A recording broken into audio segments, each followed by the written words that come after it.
नमो वज्रायाणं नमो लोये सव्वसाहुणं नमः समय साराय स्वानुभूत्या चकासते चित्स्वभावाय भावाय सर्वभावान्तरच्छदे अनन्तधर्मणस्तत्त्वं पश्यन्ति प्रत्यगात्मनः अनेकान्तमयी मूर्तिर्नित्यमेव प्रकाशताम् वन्दितु सर्वसिद्धे धुवमचलमणोवमुं गतिं पत्ते वोच्छामि समय पाउड मिलिमो सुई केवली वणिनम्।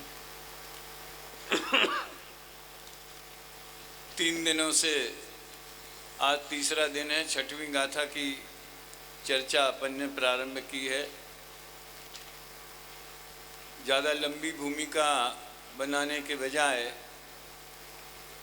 2 मिनट में पिछले 2 दिनों की चर्चा रिवीजन करना चाहिए। आचार्य देव ने एकत्व विभक्त आत्मा को दिखाने की प्रतिज्ञा करके इस ग्रंथ की रचना की है और बिना कोई भूमिका बनाए, बिना कोई समझ लीजिए विस्तार किए, तुरंत 6वीं और 7वीं गाथा में उस प्रतिज्ञा को पूरा ही कर दिया। संक्षेप रुचि वालों के लिए 6वीं और 7वीं गाथा में समय सार आ गया। थोड़ा अगर और विस्तार की रुचि चाहिए, देखिए 7वीं से 12वीं, 8वीं से 12वीं गाथा में आत्मा का विस्तार नहीं है, आत्मा की चर्चा नहीं है। आत्मा को समझने के लिए जो निश्चय व्यवहार नए का प्रयोग कैसा होना चाहिए उसकी चर्चा है। इसलिए कल का जो विषय होगा वो 8वीं से 12वीं गाथा तक की समीक्षा होगी। फिर बाद में आगे बढ़ेंगे तो 6वीं और 7वीं गाथा में उन्होंने अपनी प्रतिज्ञा पूरी की और आत्मा को ज्ञायक भाव के स्वरूप में परिचय कराया। जैसा कि 8वीं गाथा में कहा कि आत्मा कहते रहें तो कुछ समझ में नहीं आता। उन्होंने कहा ज्ञायक क्या है? आत्मा ज्ञायक स्वरूप है। अब वो भी समझ में नहीं आए तो ज्ञायक क्या होता है? फल होता है, अनाज होता है, चश्मा होता है, पानी होता है, हवा होता है, क्या होता है ज्ञायक? तो उन्होंने कहा भैया वस्तु में 4 पक्ष होते हैं, तो द्रव्य, क्षेत्र, काल और भाव मयी प्रत्येक वस्तु होती है, चाहे वो जड़ हो चाहे चेतन हो। तो ज्ञायक जो है वो जीव द्रव्य का भाव पक्ष है। ज्ञायक एक भाव है और एक भाव है परम पारणामिक भाव। उसकी टीका अपन ने प्रारंभिक की थी कल। आज आगे बढ़ाते हैं और अपनी पद्धति के अनुसार आप सब सावधान होकर हाथ जोड़कर इस गाथा को दोहराएंगे। न विहोदियप्पमत्तो न पमत्तो जान गोदुजो भावो एवं भणन्ति शुद्धं नादो जोसो दुसो चैव नापि भवत्यप्रमत्तो न प्रमत्तो ज्ञायकस्तु यो भावः एवं भणन्ति शुद्धं ज्ञातो यः स तु स चैव नहीं अप्रमत्त प्रमत्त जो बस एक ज्ञायक भाव है। इस भांति कहते शुद्ध पर जो ज्ञात वो तो वही है। कल अपन ज्ञायक एक भाव है, उसके भी कई 2-3 विशेषणों से उसकी चर्चा आई थी। आज दूसरे पक्ष से उसी ज्ञायक भाव की चर्चा करनी है। कल कौन कौन से विशेषण थे?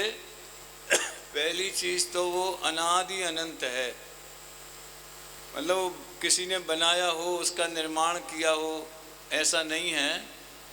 वह सृष्टि अनादि अनंत है। कल तो बहुत चर्चा आ गई थी कि वो न करे न धरे को, ये सब बातें आ गई थी, हैं?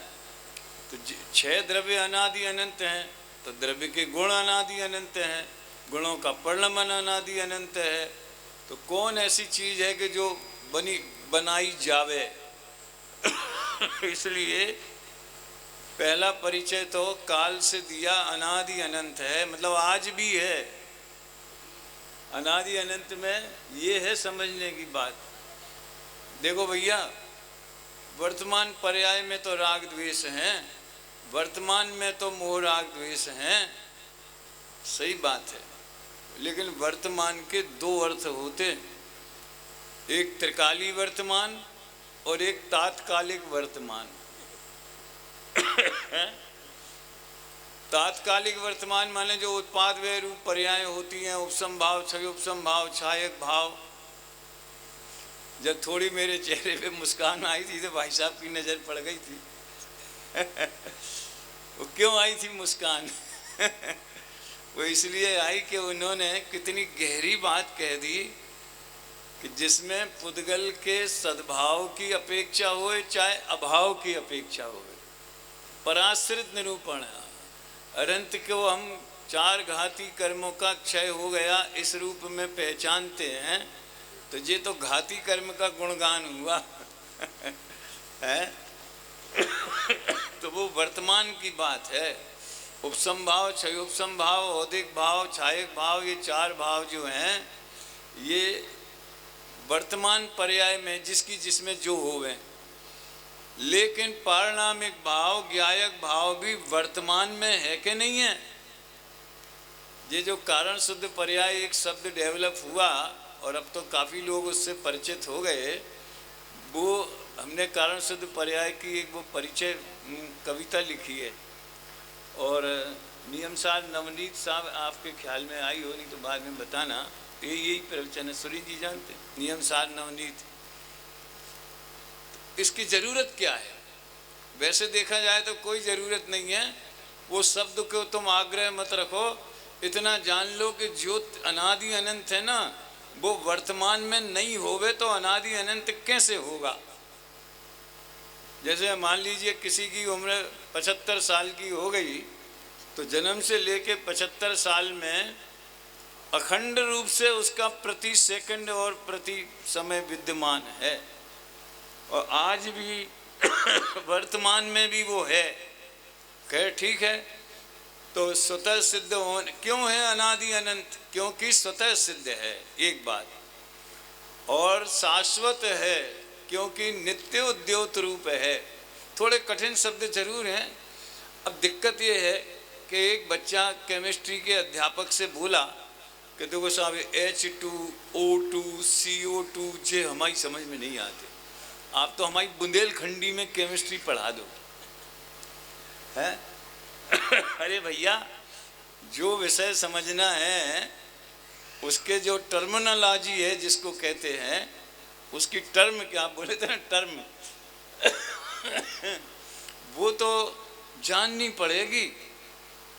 अब पड़ेगी में ऐसा लगता है जैसे वो पसीना बहाना पड़े, ऐसा नहीं है। विषय समझ में आता है तो स्वाध्याय में भी पंचेंद्रीय विषयों के से भी विलक्षण और अतीन्द्रिय आनंद से भी विलक्षण, ये तीसरा लक्षण स्वाध्याय का आनंद है। 5 खाना पीना, मजा मौज करना, गाना सुनना, घूमना फिरना, जो युवा वर्ग में होता है ज़्यादा, उससे भी अलग जाति का है। और ज्ञानियों को शुद्धोपयोग के काल में जो अतीन्द्रिय आनंद निर्विकल्प आता है, उससे भी अलग जाति का है। ऐसा मतलब वो सविकल्प दशा का आनंद है। उसमें थकान नहीं है, उत्साह है। समझ में आया? तो ये भाषा थोड़ी अभ्यास डालो इसका। यहाँ तो अनादि अनंत है, क्षणिक नहीं है, नित्य उद्योत रूप है, ये वचन देने की बात है। मतलब आज भी है और चमकता हुआ, जगमगाता हुआ, प्रकाशित होता हुआ, अपने स्वचतुष्टय में विलसित हो रहा है। अनुपम सुख तब विलसित होता, वो तो पर्याय की बात है। और यहाँ तो अनुपम ध्रुव, अचल जी अनुपम ध्रुव निरंतर विलसित होता। देखो नित्य द्योत का एक प्रसंग गुरुदेव सुनाते हैं, वो घटना सही है, कोई उदाहरण मात्र नहीं है। एक 7 वर्ष का बालक था दिलीप नाम का। फिर हम बाद में कलकत्ते गए तो हमसे मिला भी हो। गुरुदेव से उसने एक बार पूछा, जब उसकी उम्र 7 वर्ष की थी, अब तो 50-55 वर्ष का होगा, गया और भी बड़ा होगा, ठीक। गुरुदेव, आप भगवान आत्मा बोलते हो और आंख बंद कर लेते हो, तो आपको तो भगवान आत्मा दिखता होगा आंख बंद करते हो तो। और हम जब आंख बंद करते हैं तो हमें अंधेरा दिखता है। तो ये भगवान आत्मा हमारा कहाँ चला जाता है? इतना सरल उत्तर दिया गुरुदेव ने, जिसके लिए कोई न्याय व्याकरण पंडिताई की कोई जरूरत नहीं है। भैया अंधेरा दिखता है ना, किसको दिखता है? अंधेरा किसको दिखता है? हमको। तो तुम ही आत्मा हो। जिस ज्ञान में आत्मा दिखा, वो अंधेरा दिखाई दे रहा है। सुनो भैया, वो ज्ञान में ज्ञायक ही उल्लसित हो रहा है। ये बात 7वीं 18वीं में ज्यादा विस्तार से आएगी। आबाल गोपाल, सोने की अंगूठी में क्या है? सोना है। गेहूं की रोटी में क्या है? गेहूं है। जानन क्रिया में क्या है? ज्ञान है। और ज्ञान ज्ञायक की ही तरंग है। ज्ञायक भाव हिमालय है, तो जो जानन रूप परिणमन है, चाहे स्व का हो चाहे पर का, वो उस हिमालय से ही निकलने वाली गंगा है। ज्ञान गंगा है। ज्ञान की गंगा। तो वो ज्ञान, वो जिस ज्ञान में अंधेरा झलक रहा है, अभी भाई साहब बोल गए थे, झलकते हैं सहज ही, झलकाना नहीं पड़ता है। वो भजन आपने सुना होगा, मैं ज्ञान मात्र हूँ ज्ञायक, मुझ में है गेय झलकते, यह झलकन भी ज्ञायक है, इसमें नहीं गेय महकते। झलकते लेकिन महकते नहीं है। महके तो तब जब अंदर घुस जाएं और उनकी गंध वहाँ फैल जावे, सुगंध दुर्गंध जो भी हो, अच्छी बुरी, लेकिन आते ही नहीं है। वो अंधेरे ने ज्ञान को छुआ कि नहीं छुआ? अरे अंधेरे की छोड़ो, जो प्रकाश सूर्य का, धूप दिख रही है सामने, इधर भी प्रकाश तो है ही सूर्य दिन का। तो ये ज्ञान में ज्ञान का ही प्रकाश परिणमित होता है। सूर्य का प्रकाश ज्ञान में नहीं आता और ज्ञान का प्रकाश सूर्य में नहीं जाता। इस तरह जो बच्चे ने पूछा कि अंधेरा दिखता है, तो जिस ज्ञान में अंधेरा दिखता है वो ज्ञान ही भगवान आत्मा है। तो कहने का आशय है, ये ज्ञान और ज्ञेय वाला जो सिस्टम है वो इतना आसान और प्रैक्टिकल है कि हर वक्त आप ज्ञान और ज्ञेय के विचार में से भेद ज्ञान का निष्कर्ष निकाल सकते हैं, पोषण कर सकते हैं। तो ये कथा कल तक की है। ज्ञायक कैसा है? ज्ञायक एक भाव है, अनादि अनंत है, क्षणिक नहीं है, नित्य उद्योत रूप है। ऐसा वो संसार की अवस्था में, ये टीकाकार की खूबी कहें कि दूरदर्शिता कहें, क्या कहें, ये गुरु के वचनों से भिन्न विवक्षा शिष्य लोग ग्रहण करते हैं। कभी कभी एक दूसरे की विवक्षा नहीं समझने से विवाद भी हो जाता है। समझ में आया ना? अब गुरु ने तो नहीं कही, गुरु माने कुंद कुंदाचार्य, यहाँ पे जो मूल ग्रंथकार हैं, उनने तो नहीं कही कि उसमें कर्म है भी कि नहीं है, दोनों बातों को याद नहीं किया। लेकिन न प्रमत्त है न अप्रमत्त है, ये इशारा जरूर कर दिया।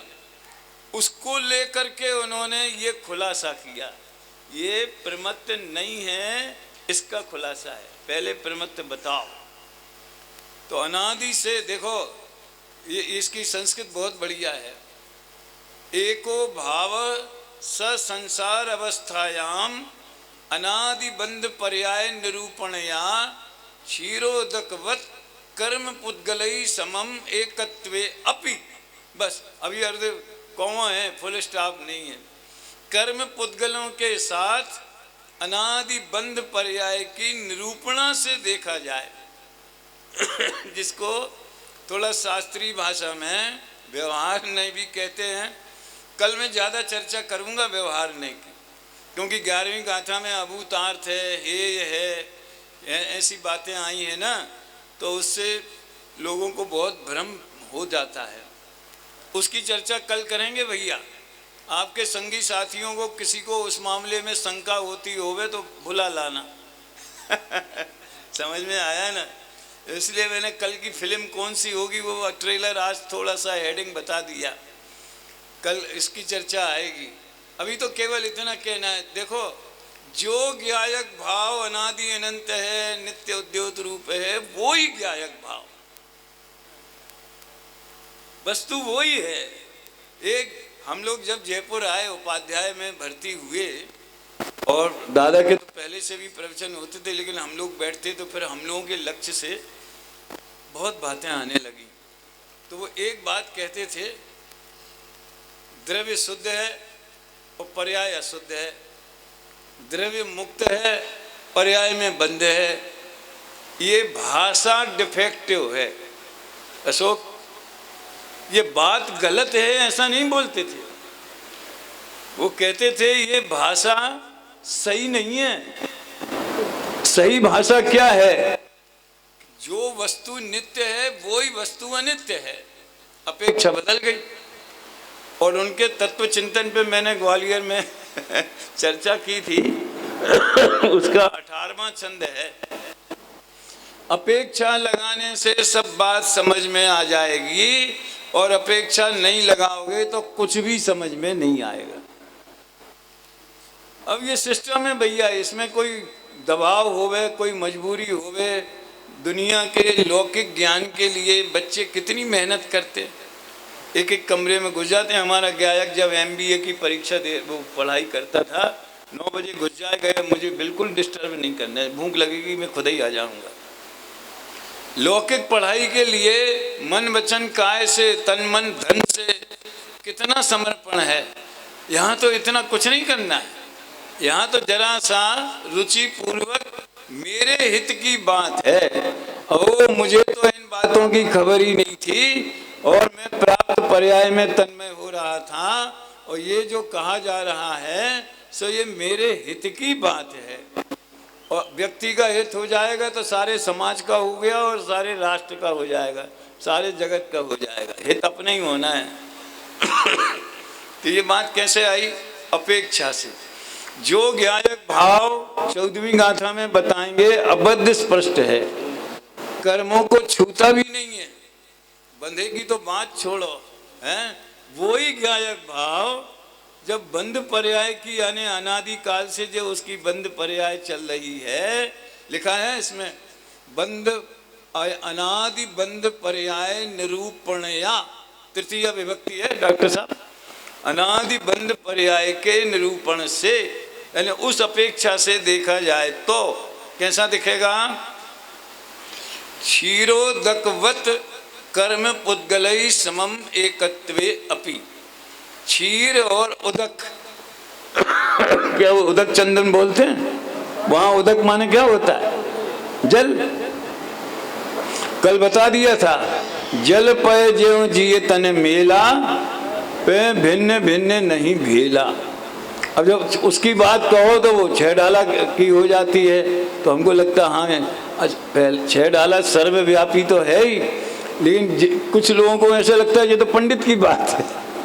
तब ये आचार्य की बात आ गई, ये संस्कृत में आ गई, बात वही की वही है। दूध और पानी के समान कर्म पुद्गलों से मिला हुआ है। देखो भैया, दुनिया में बहुत से ऐसे उदाहरण होंगे जो किसी एक सैद्धांतिक पक्ष को बताते हैं, लेकिन ये उदाहरण जो है ये डबल काम करता है। जैसे हम कोई पूछे कि जीव और कर्म मिले हैं, कहाँ मिले हैं, तो कैसे, जैसे दूध और पानी। फिर कोई पूछे जीव और कर्म जुदे जुदे हैं, हाँ जुदे जुदे हैं, कैसे, जैसे दूध और पानी। दो ही तरफ जाता कि नहीं जाता, ये उदाहरण मिले भी हैं, दूध में पानी मिला। किसी ने एक बहुत बढ़िया प्रश्न पूछा था, 1 लीटर दूध में मान लो कोई मेहमान ज़्यादा आ गए और एकदम से डिमांड आ गई कि भैया चाय बना दो, तो उन्हें आधा लीटर पानी डाल दिया। अब दूध कितना हो गया, 1.5 लीटर हुआ कि नहीं हुआ? 1 लीटर दूध में आधा लीटर पानी मिला दिया तो 1.5 लीटर दूध हो गया कि नहीं? क्यों मना कर रहा है भैया, 1 और आधा 1.5 नहीं होते? शाबाश, प्रशिक्षणार्थी हो, वेरी गुड। तो जो आधा लीटर पानी मिला वो पानी ही रहा कि दूध हो गया? मिल करके भी पानी पानी रहा कि दूध हो गया? अब बड़ी दिक्कत दूध के साथ में ये है कि जो शुद्ध दूध आता है वो भी पानी मिला हुआ रहता है, लेकिन वो ओरिजिनल मिला हुआ, वो गाय भैंस के थन में से निकला हुआ, किसी दूसरे ने नहीं मिलाया हो तो शुद्ध कहलाता है। हम जब जयपुर में थे तो सुबह सुबह एक दूध वाला आता था दूध देने के लिए। एक बार हम घूमने जा रहे थे, उसी समय आ गया।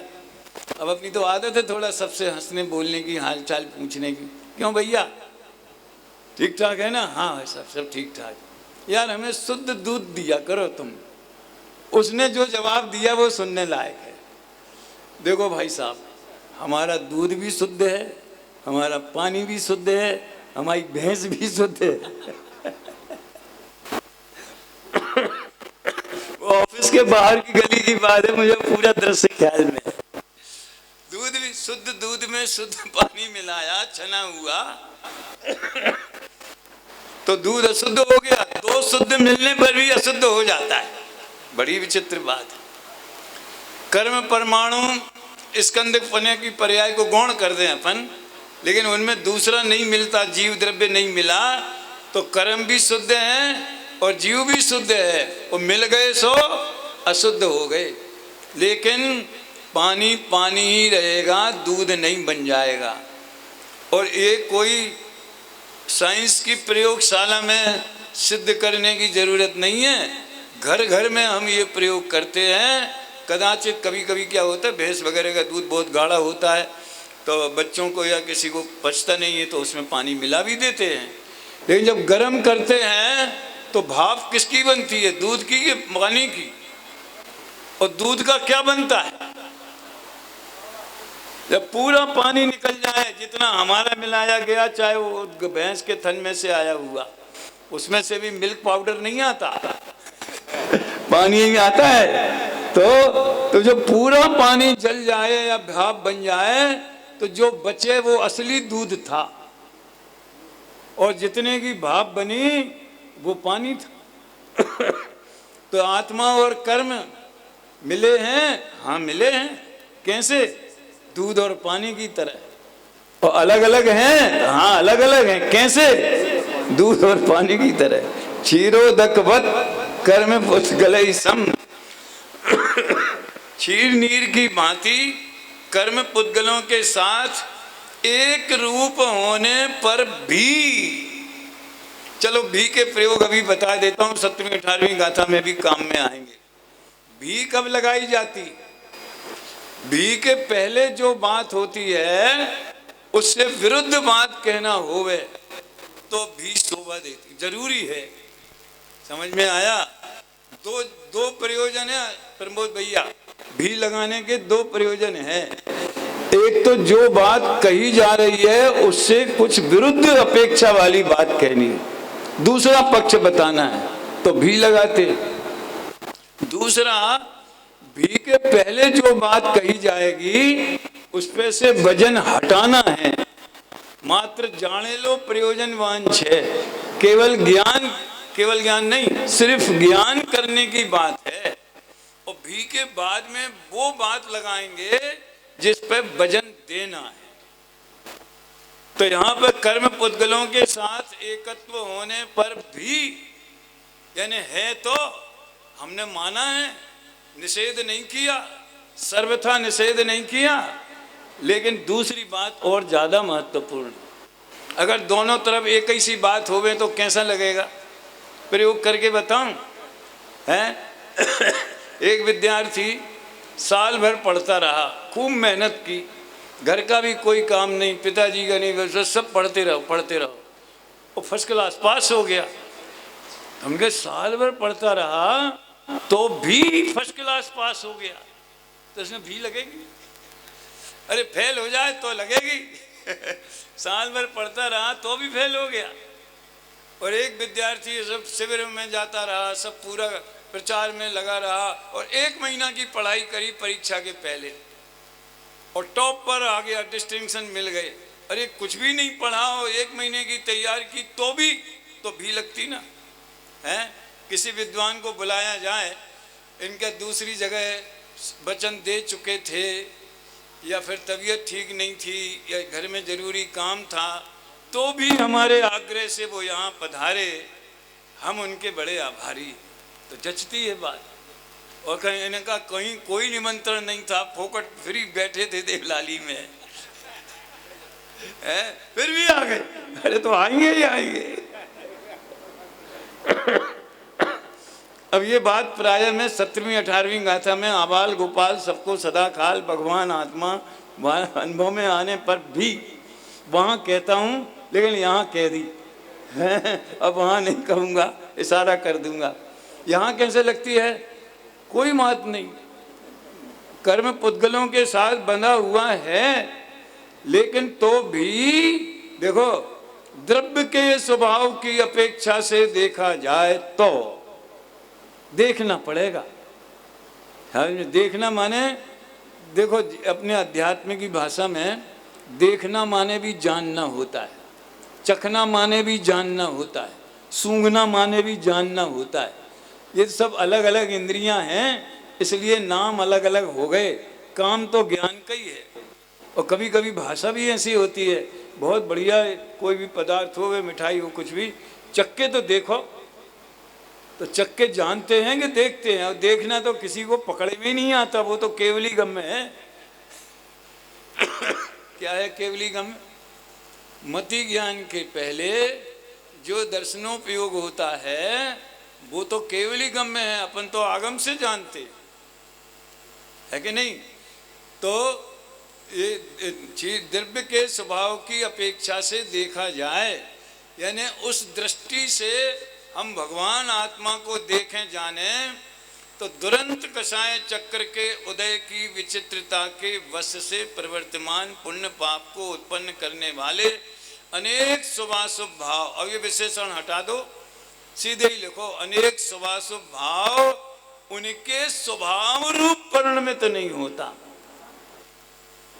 कभी कभी वास्तव में ऐसा लगता है कि जितने बार पढ़ो उतनी बार कुछ नया नया विचार दिमाग में आता ही आता है। शुभाशुभ भाव रूप परिणमित नहीं होता, ऐसा नहीं कहा, समझ में आती है बात के नहीं है? शुभाशुभ भाव रूप परिणमित नहीं, वो तो जब कर्म पुद्गलों से बंधा हुआ है तो शुभाशुभ भाव रूप परिणमित हो गई होगा। लेकिन आश्चर्य क्या है कि शुभाशुभ भाव रूप होने पर, भाव विद्यमान होने पर भी उनके स्वभाव रूप परिणमित नहीं होता। तो कैसा परिणमित होता है? ज्ञान रूप ही परिणमित होता है, चैतन्य रूप ही परिणमित होता है। देखो एक फार्मूला बता देता हूँ, चाहे भाई साहब जैसा बिल्कुल शुद्ध दृष्टि के विषय वाला या शुद्ध नय की प्रधानता वाला, जो उन्हीं की भाषा में टॉप गियर बोलते हैं, वैसा चले, चाहे कोई दूसरे सिद्धांत की बात चले। एक बात समझ लेना कि ये सब बातें कब हजम होंगी, जब हम अपने को ज्ञायक अनुभव करेंगे। भले निर्विकल्प में नहीं, लेकिन सभी कल्प में ज्ञायक हूँ ऐसा निर्णय तो करेंगे। तो मैं रोटी नहीं खाता, मैं पूजा नहीं करता, मैं सुबह भाव नहीं करता, तो मैं कौन? वो मैं का वाच्य, वो मैं कौन हूँ वाला निबंध पढ़ लेना अपने। तो मेरी ख्याल से तत्व ज्ञान में है वो, नहीं वीतराग विज्ञान में तीसरे भाग में है, दूसरे में अहिंसा वाला है। मैं कौन हूँ? तो मैं माने ज्ञान स्वभावी भगवान आत्मा। ये बात ख्याल में रहेगी तो क्रमबद्ध समझ में आएगी, होनहार समझ में आएगी, समासु भाव रूप नहीं होता ये समझ में आएगा, मैं सिद्ध समान हूँ ये समझ में आएगा। और अगर वो चीज ध्यान में नहीं रही, इसलिए वक्ता को वो बातें स्पष्ट करनी पड़ती और श्रोता को वो बात ध्यान में रख के ये बाकी की बात सुनना चाहिए। नहीं तो क्या होगा वो भी सुन लो जरा, मजेदार बात है।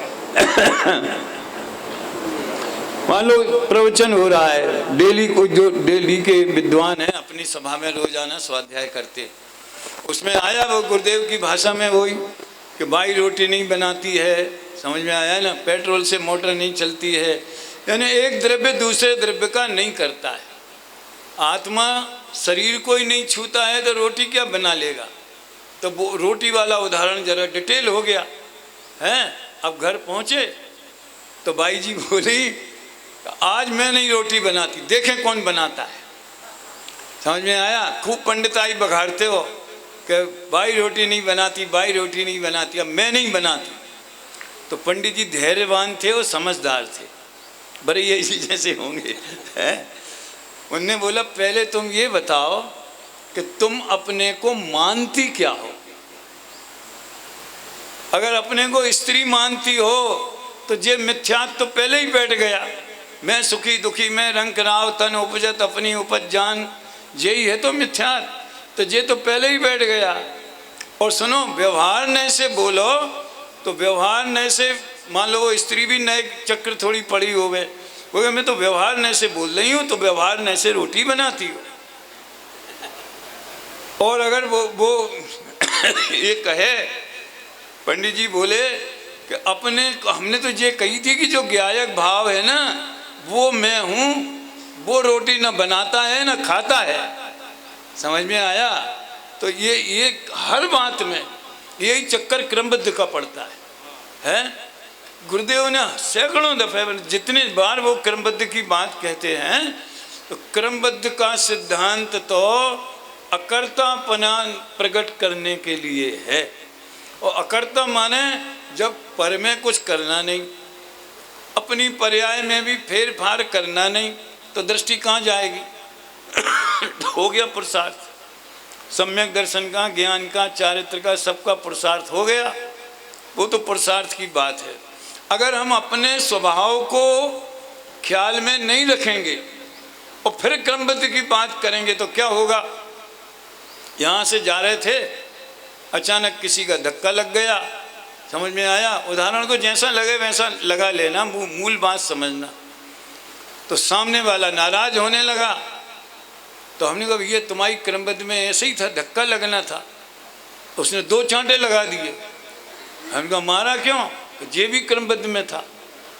तो हमारी क्रमबद्ध को तुम काटोगे, तुम्हारी क्रमबद्ध को हम काटेंगे। इसलिए दुनिया की समझ में क्रमबद्ध नहीं आती। मैं बहुत गंभीरता से और वेदना से ये बात कह रहा हूँ। हमारी समाज के जिन महान लोगों से हमें ये सब बातें सुनने की अपेक्षा है, भ्रम रोग हर जिनके वचन मुख चंद्र ते अमृत झरें, जहाँ से हमें ये अपेक्षा है वहाँ से इसके विरोध में ये तर्क सुनाई देते। ख्याल में आया ना? और एक सही घटना सुनो, बड़ी मज़ेदार, क्रमबद्ध के प्रसंग में कह देता हूँ।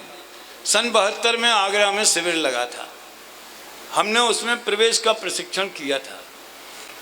तो बड़ा वातावरण में ऐसे ही था जो लोग अपने को पसंद नहीं करते थे रोजाना बड़े बड़े पर्चे छापते थे और शिविर में बांट जाते थे, और युगल जी उसका जवाब देते थे। और हम युगल जी की नकल में प्रवचन करते थे। परमात्मा को वही बोलते थे हमसे, आज तो युगल जी की हो जाए है? तो एक उन्होंने 4 पेज का ट्रैक्ट छापा, तो क्या बोलते हैं जो बुलेटिन या जो भी, उसमें एक राजा की कहानी लिखी, कल्पित कहानी कि एक राजा था, वो हर बात में ये कहता था कि ईश्वर की मर्जी, जो होवे सो ईश्वर की मर्जी, बाढ़ आई सो ईश्वर की मर्जी, बरसात हुई तो महाराज कुछ करो, अरे जो ऊपर वाला करेगा वो सब ईश्वर की मर्जी है। ऐसा एक राजा उनने बना दिया अपनी कहानी में। तो मंत्री परेशान और सब लोग परेशान के सारा प्रशासन जो है वो बिगड़ रहा है और जो अराजक तत्व बढ़ रहे हैं। कोई भी अदालत में केस आए, साहब इसने चोरी की है, तो वो चोर बोल दे कि साहब ये तो ईश्वर की मर्जी थी, तो हाँ यार बात तो सही है, इसलिए छोड़ो, इसका कोई दोष नहीं है। अब ईश्वर को तो अदालत में ला नहीं सकते थे कि उसने ऐसी मर्जी काय को करी। खैर, तो उनने कहानी आगे बढ़ाई। सुनना, सभी लोग सुन रहे हैं ना, आगे पीछे पीछे वाले सुन रहे हो तो हाथ उठाएं, नहीं सुन रहे हो तो जय जिनेंद्र। क्या हुआ भैया, वे लोग उन्होंने आपस में मीटिंग की मंत्रियों ने कि अपन ऐसा करेंगे कि राजा को कैसे न कैसे सही मतलब रास्ते पे लाना है। तो रानी से उन्होंने सलाह मशवरा किया और योजना बनाई कि हम आपको परेशान करने का नाटक करेंगे। तो रानी को पता था क्या हो रहा है, तो इसलिए उसको आकुलता नहीं हुई। तो रानी को ले आए और उसके साथ में छेड़खानी करने लगे, उसके बाल पकड़ लिए, फलाना ठिकाना, जो भी नारी का अपमान और फलाना ठिकाना। और राजा को गुस्सा आ गया, ये क्या करते हो तुम, जेल में डालो इनको। तो मंत्रियों ने कहा महाराज वो ईश्वर की मर्जी थी। तो राजा चुप बैठ गया। ऐसा उनकी कहानी थी। अब मेरी समझ में ये नहीं आया कि वो कहानी में एक गलती हो गई। वो राजा को ये कहना चाहिए था कि तुम्हें जेल में जाना है, ये भी ईश्वर की मर्जी है। हमारे ईश्वर की मर्जी और तुम्हारी ईश्वर की मर्जी दोनों कट जाएंगी। एक और सही घटना घटी थी, से सही घटना है। जबलपुर में पंडित धन्नालाल जी का 10 लक्षण पर्व था। और उसमें क्या हुआ कि 20 10 लक्षण पर्व में एक साधर्मी गृहस्थ के घर के सामने एक बच्चा कुछ शैतानी कर रहा था। हम तो थे नहीं, दूसरी जगह गए थे, हमारी माँ ने सुनाई वो घटना। सुनो भैया, सब लोग सुनना ध्यान से। तो क्या हुआ, दुर्भाग्य से उल्टी सीधी जगह कुछ लग गया, वो बच्चे की मृत्यु हो गई। और भर 10 लक्षण में हथकड़ी पहना के उनको जेल में ले गए। अब ये घटना तो घट गई।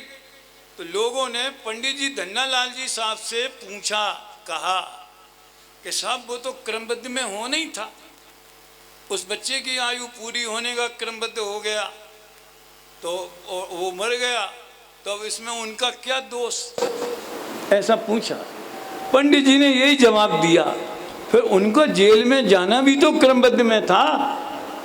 तो एक हमने अपनी क्रमबद्ध पर्याय निर्देशिका में ये बात खोल खोल के लिखी है कि हम अपराध करने के लिए, व्यभिचार के लिए, पाप के लिए, अभक्ष भक्षण के लिए तो क्रमबद्ध लगा दें, और जब उसका फल भोगना पड़े तो हमारा क्या दोष। अरे तुम्हें कहाँ फल मिल रहा है, तुम तो ज्ञायक हो ना, फल तो पर्याय को मिलना है तो मिलने दो, अब काय को रोते हो। वो भी क्रमबद्ध में था। तो ये कहने का आशय ये है कि ये सारी व्यवस्थाएं स्वभाव को मुख्य रखेंगे तो सब सेटिंग हो जाएगा और मुक्ति मार्ग का पुरुषार्थ प्रकट हो जाएगा। इसलिए कोई भ्रम में नहीं रहना कि क्रमबद्ध पर्याय के होनहार के, देखो थोड़ी सा अंतर है। वो जो ईश्वर की मर्जी कहते हैं ना, तो वो तो मर्जी माने उसकी इच्छा, हरी इच्छा ऐसा बोलते हैं। अपन एक शब्द बदल दो, ईश्वर की मर्जी के बजाय ईश्वर का ज्ञान। तो उनने सभी देखा है, जब श्रेणिक राजा के द्वारा यशोधर मुनिराज के गले में सांप डालना, ये केवली भगवान ने देखा था कि नहीं देखा था? तो फिर साथ में नरक का बंद होगा ये नहीं देखा, और फिर उनको पश्चाताप होगा और अपकर्षण हो जाएगा ये नहीं देखा। नहीं तो उनके तो भगवान महावीर ने तो केवल ज्ञान में सब पर्यायें देखी, श्रेणिक के ज्ञान में तो भामंडल देख करके आ गया होगा। कभी कभी दादा अपने प्रवचन में इसका बड़ा सचित्र चित्रण करते हैं कि जब उनने भामंडल में गए होंगे महावीर भगवान के समूह शरण में, और वो 3 भाव पीछे के, वो 3 भाव बाद के दिखते हैं ना, तो नरक का देखा होगा तो कैसा लगा होगा उनको? अरे घबराते काहे को हो? नरक के बाद में पहला तीर्थंकर 84,000 बरस बाद इसी भारत भूमि में होऊंगा, ये भी तो देखा है। होता स्वयं जगत परिणाम, इसमें एक शब्द और लगाओ, होता सहज जगत परिणाम। मैं जग का करता क्या काम? मैं माने कौन? हाँ, मैं माने अभय कुमार नहीं, ये असमान जाति मनुष्य पर्याय नहीं। जब वहां हम निश्चय नहीं लगा रहे हैं तो अपने को भी निश्चय नहीं से देखो तो सेटिंग बैठेगी। वास्तव में देखा जाए एक बड़ी समस्या है, चाहे हमारे आपस के मित्रों की होवे, साथी हमारी और अचल जी की होवे, हम लोग साथ में ही पढ़े हैं लगभग, इसलिए कहने में जो बुरा नहीं मानेंगे हैं, चाहे उनकी होवे जो हमें पसंद नहीं करते, विषय पे हो सकता है सब सही बोले, लेकिन एक दूसरे को समझने में बहुत गड़बड़ी हो जाती। और हमें मान लो हमारे दिमाग में ये, अगर अचल जी सुपर प्रकाशक पे बोले तो वो सुपर प्रकाशक पे बोलेंगे तो बिल्कुल सही बोलेंगे, लेकिन उनके दिमाग में अगर अभय कुमार बैठ गए तो वो सुपर प्रकाशक की व्याख्या गड़बड़ हो जाएगी। फिर वो उस विषय पे नहीं बोलेंगे, उस विषय के बारे में अभय जी जो कहते हैं उसका खंडन करने में सारी ताकत लग जाएगी। और हम प्रवचन करेंगे तो हम अगर स्वतंत्र रूप से बोलेंगे तो कोई दिक्कत नहीं होगी, लेकिन हमारे दिमाग में आया कि अचल जी तो पर को जानना कैसे नहीं जानना, तो हम फिर नाम नहीं लेंगे, लेकिन उन्हीं का खंडन करने में पूरी ताकत लगा देंगे। संयोग बसात कहें कि दुर्भाग्य बसात कहें, हमारी पिछली पीढ़ी में थोड़ा बहुत ऐसा हो गया, इसलिए 2 लोगों के बीच में ऐसा लगने लगा कि साहब वो इस पक्ष के हैं, वो दो। एक और प्रसंग सुनो इसी से संबंधित। कोटा हम गए जानबूझ के माने कहा कि हमें आना है, आप हमें निमंत्रण दो। उनके बाद शिविर लगता था तो लोग एक प्रश्न, हमारा प्रवचन भी रखा, प्रश्नोत्तर भी रखे, तो लोगों ने पूछा कि साहब एक विद्वान कहते हैं पर को जानना ऐसा कहना मिथ्यात है, और एक विद्वान कहते हैं कि पर को जानते ही नहीं है। समझ में आया? और कैसे नहीं जानता ज्ञान का? अभी मैं गुरुदेव का प्रवचन सुन के आया, निश्चय से सुपर प्रकाशक। तो आपका क्या कहना है? हम कहा सुनो, अखबार में कोई घटना घटती है तो हेडिंग अलग अलग होते और न्यूज ही एक सी रहेगी। अब मान लो जो 4 तारीख को 5 तारीख को जब रिजल्ट आएगा छपेगा अखबारों में, कोई किसी भाषा में हेडिंग बनाएगा, कोई किसी भाषा में हेडिंग बनाएगा, लेकिन मूल जो घटना है वो तो वही रहेगी। ऐसा कौन है जो ज्ञान में बनने वाले गेयाकारों से इनकार कर सकता हो? लघु तत्व स्फोट का 13वां अध्याय जरूर पढ़ लेना। वो कहते हैं पर को जाने बिना अपने को जानना चाहता है वो मूर्ख है।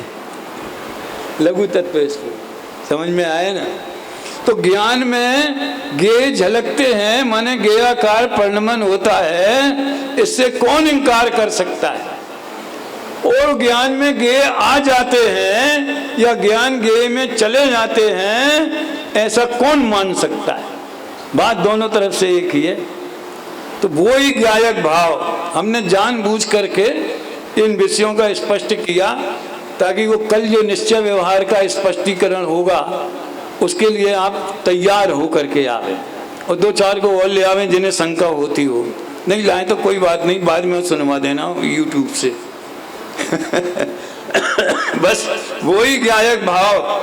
अब ये बात अपनी कहाँ चलती थी, शुभाशुभ भाव के स्वभाव रूप परिणमित नहीं होता, तो शुभाशुभ भाव के परिणमन का निषेध तो नहीं है। और कभी भैया द्रव्य और पर्याय के भेद की भी भाषा आती, क्योंकि द्रव्य दृष्टि से तो द्रव्य जो है वो ही है, पर्यायों में परिवर्तन होता है। और आगम की शैली में प्रवचन सार में जो शुभ रूप परिणमित होता हुआ आत्मा शुभ है, अशुभ रूप परिणमित होता हुआ आत्मा अशुभ है, तो द्रव्य ही तो परिणमेगा, आत्मा ही में तो शुभ भाव होंगे। तो स्वभाव को सुरक्षित रखा। इसमें दो काम हुए, सुनो।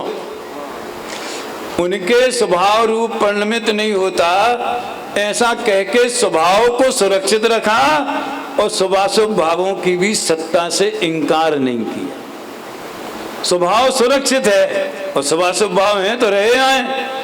इस तरह उसमें भी लिखा है, ज्ञायक भाव से जड़ भाव रूप परिणमित नहीं होता, यानी शुभाशुभ भाव को जड़ कह दिया है, इसलिए प्रमत्त नहीं है। और जब प्रमत्त नहीं है तो प्रमत्त का अभाव होकर के अप्रमत्त हुआ, वो भी कहाँ से होगा।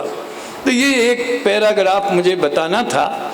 बाद में वो समझ लो ज्ञान और ज्ञेय की शुद्धता और कर्ता कर्म की अभिन्नता वो जरा सूक्ष्म है, इसलिए मैं उसकी चर्चा नहीं करूँगा। कल अपन 7वीं से लेके और 12वीं गाथा तक की समीक्षा करेंगे। आप उसके लिए मानस बना के आवे।